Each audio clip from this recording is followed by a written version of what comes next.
All right, a lot of you will have seen this already, but we have got Florabelle as the new S-tier hero from the Wilder family coming to AFK Journey very, very soon. Actually, in 2 days' time. So 2 days' time, she'll become the new Rate Up hero. For those of you that don't know what Rate Up is, I will just quickly show you. It's currently Valor. So if you go to the Mystical House, you go to Noble Tavern, we currently have Valor as our Rate Up. So you have 2 more days to get Valor if you want to. Otherwise, we are heading over to Florabelle for the next, probably like nearly a month. I think it's until May the 10th. So Florabelle's coming. And there's a little bit of background lore.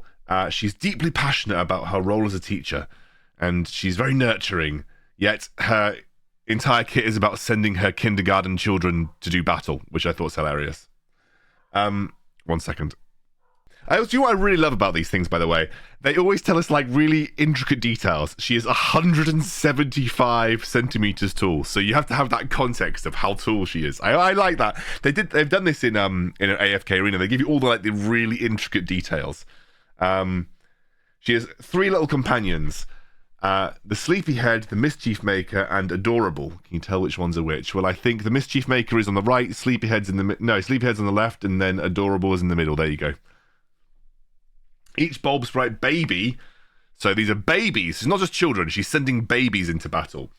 A spear, a short bow, and a large hammer. These Bulb Sprite babies will take center stage in the skills section below.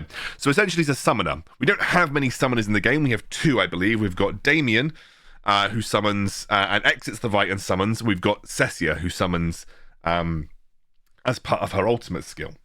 So Florabelle relies mainly on summoning her 3 Bulb Sprite babies to deal damage whilst she boosts their attacks. So the ultimate skill is Pounding Blow. At the start of battle, Florabelle summons a spear-wielding Bulb Sprite to assist her. When casting her ultimate, Florabelle summons a mighty hammer-wielding Bulb Sprite, dealing high damage and knocking enemies within an area into the air. So basically it's an interrupt, it's hard CC. If we have a look at the skills, I don't know if you guys can see this. I'll quickly go to ultimate skill Pounding Blow, so you guys can see this is ultimate skill Pounding Blow. Sorry, the frame isn't great. And also you can see that I absolutely love Yu-Gi-Oh and keep watching loads of Yu-Gi-Oh stuff because that's my recommended. So here we go. Oh, that's really loud. Boom. So they get knocked on the floor, and it looks like for about 1.5 to 2 seconds. What have I done to my hair? Bloody hell. Yeah, so it looks like for about 1.5 to 2 seconds. Which is quite a decent amount of time to be CC'd for. And as many of you know, crowd control in AFK Journey is really important. Okay, so that is her ultimate skill. Overgrowth feeds a snack to the Bulb Sprite baby with the highest attack, enlarging it and granting it powerful buffs for a limited duration. Don't underestimate the skill. It can deal significant damage to enemies in many combat situations. So I guess it depends on what... let's have a look. Ultimate skill Pounding Blow. Where's the overgrowth? Here we go. So yeah, so she's given it to her spear wielding Bulb Sprite at the start, so that it becomes big, and you can kind of see dealing a decent chunk of damage. So yeah, basically boosts the power of one of her Bulb Sprites. Florabelle summons a short bow Bulb Sprite. If there's already a short bow Bulb Sprite in the battlefield skill, when this skill is cast, it will instead unleash a burst of arrows, hitting enemies with multiple shots in a short amount of time. This attack gives Florabelle decent ranged attack capability. So essentially you're going to get benefit from protecting Florabelle's summons and keeping them on the field for as long as possible. And again, there's a protective blessing. Florabelle's passive skill grants a permanent shield to allied summons. So essentially anybody that has an allied summon gets a permanent shield. So the question a lot of people are going to be asking is Florabelle going to be worth it to pull? Like, should I just save some of my rate up recruitment letters to get Florabelle? Is she going to be something that we can slot into comp straight away? And I watched a Vulcan video where he talked about it being beneficial for Cessia, which it is to an extent. I completely agree with him. I think that especially the protective blessing. Yeah, so especially the protective blessing, I think like definitely going to be beneficial for Cessia. Even Damien, for instance, is going to get some benefit out of this protective blessing.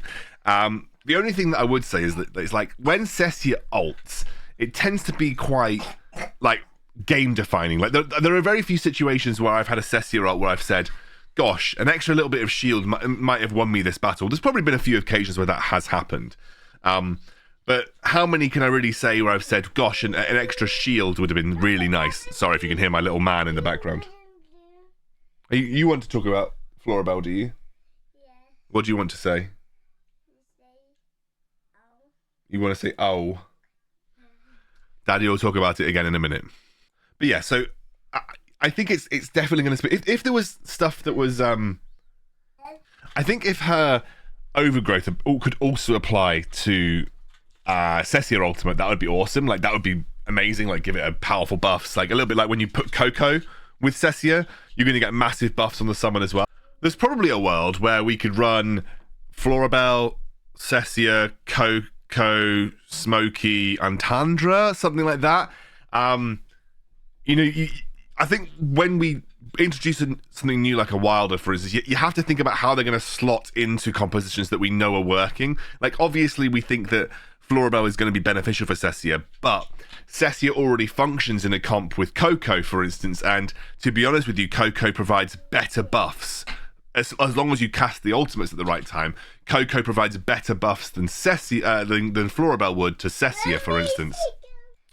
So it's about where we think, like, a Wilder could slot in, for instance. Like, you could run maybe, like, Cessia, Granny Dani, Damien, Florabelle. Like, I'm trying to think about...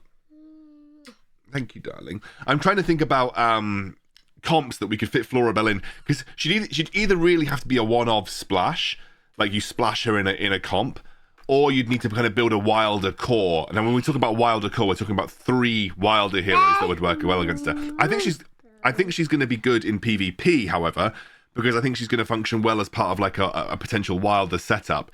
Especially how we know that CC, like hard CC, is very good in PvP. Plus extra bodies for the enemies to have to get through is always really important. I'm trying to do this, and you're being a monkey. Yeah, you're trying to give me kisses because you think that's gonna make it better, isn't it? Okay. Right. So, you know, I'm gonna put you on the floor again now. Okay? So the big question that we have to ask realistically is, do we think it's worth it? Well, that's interesting. We haven't obviously got as much insight into her hero focus, which is usually just like a stat upgrade of some sort. And what's going to be really important is her exclusive weapon. What would her exclusive weapon at Mythic Plus do? Because obviously some Mythic Plus upgrades completely change the way a hero works and makes them suddenly bad to good. For instance, Iron, not that great before Mythic Plus, becomes a beast at Mythic Plus in the right comps. So we need more information about what her Mythic Plus exclusive weapon will do. Supreme Plus is, again, usually something small. Sometimes you get a big upgrade from Supreme Plus, like for instance Odie's Supreme Plus is really good because it basically massively increases his DPS output. But in general, your big upgrade is not Legendary Plus, not Supreme Plus. Your big upgrade is usually your exclusive weapon that you unlock at Mythic Plus.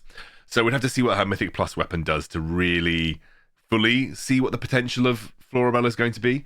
We'll be able to find that out when she releases, which I'll do another video and update you on there.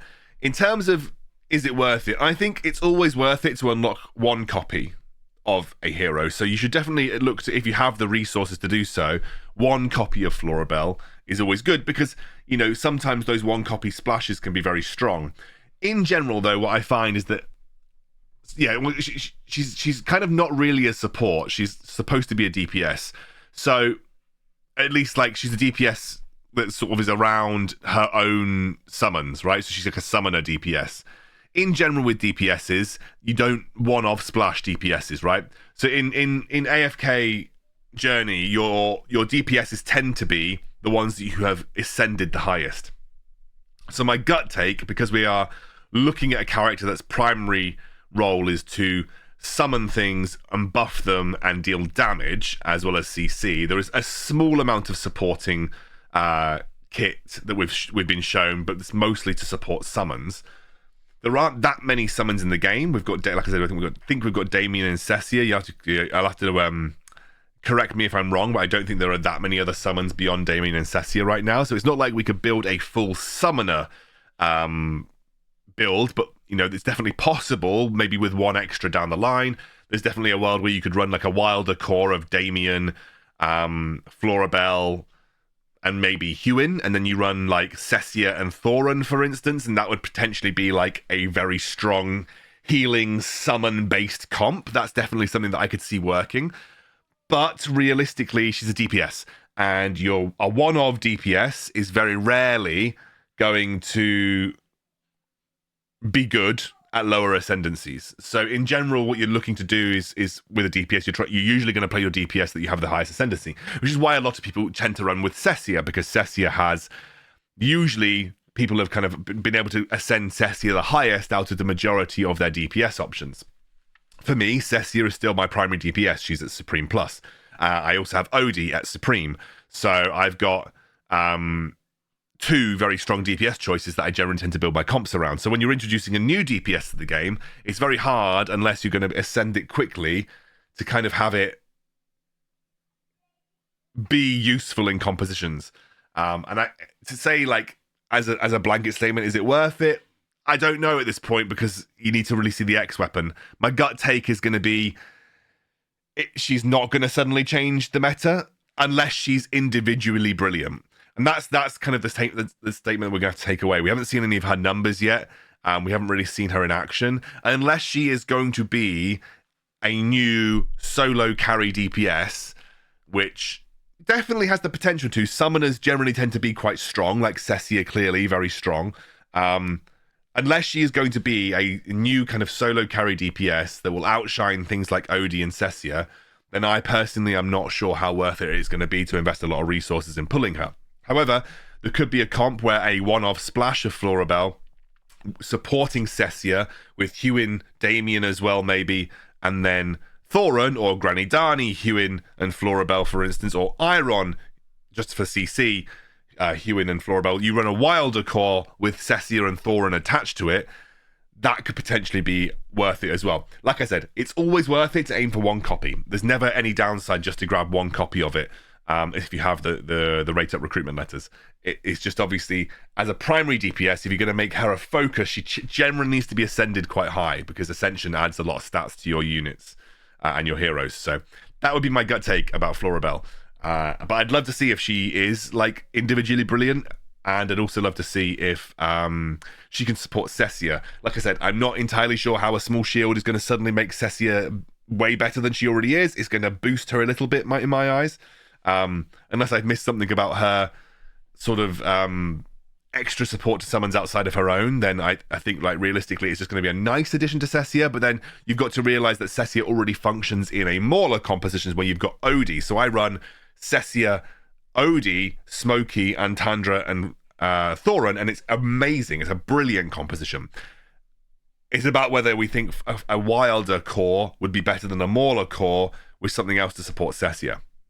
I would say for, like, if you're running at like just legendary Cessia or legendary plus Cessia, there's potentially this could work really well. But at my level, where you need like mythic pluses and supremes, and you're kind of pushing the 800 to 1000 AFK levels, it's probably not going to be something that, you know, I will immediately want to integrate into my composition. I will probably try to pick up one copy at the very least, though, just to see how she plays out. And then just kind of my ending advice, my parting advice would be wait and see. Rate up recruitment is obviously a great way to sort of hyper level 1 hero, but you usually have to invest a good amount of resources in to do it. And rate up recruitment letters are quite scarce to find, and they cost quite a bit. So I would just wait and see. Wait for someone else to tell you basically how good she is, and then figure it out from there. Hopefully that's helpful. I'll see you soon.